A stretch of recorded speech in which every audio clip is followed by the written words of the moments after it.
শ্রীকৃষ্ণের মৃত্যুর পর গোটা দেহটা শ্রীকৃষ্ণের পুড়লেও নাভিদেশটা না পুড়লে দৈববাণী অনুযায়ী অর্জুন শ্রীকৃষ্ণের নাভিটিকে সমুদ্রে নিক্ষেপ করেন।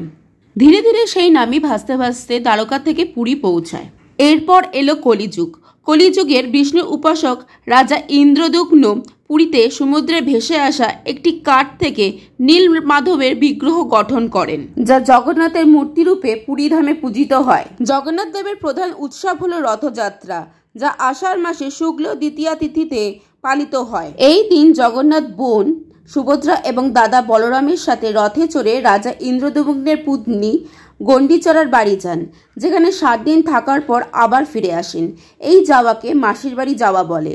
রথের দিন 3টি যাত্রা শুরু হয় মাসির বাড়ির উদ্দেশ্যে।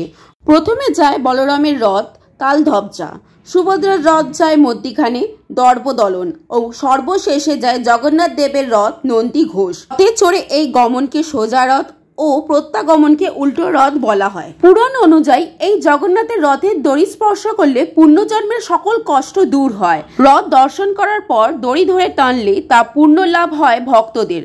তাই দূর দূর থেকে মানুষ এই পুরীতে রথযাত্রার সময় এসে সমাগম করেন রথ দেখা এবং দড়ি টানার জন্য। জগন্নাথ দেবের এই রথযাত্রা হিন্দু ধর্মীয়দের একটি অনুষ্ঠান, যা এই দিন খুব পবিত্র বলে মানা করা হয়। দুর্গা উৎসব সূচনা হয় এই রথযাত্রা দিন থেকে। যে কোনো প্রকার কোনো কাজ অত্যন্ত শুভ বলা হয় এই দিন।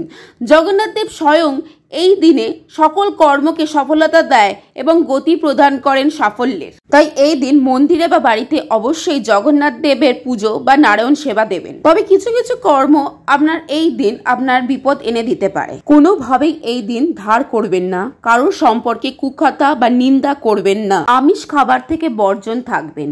এই দিন যে কোনো প্রকার শাক খাবেন না, এতে পেটের রোগ বৃদ্ধি পায়। তেতো খাবার খেলে এই দিন ঘরের অশান্তি ও ক্লেশ বাড়ে।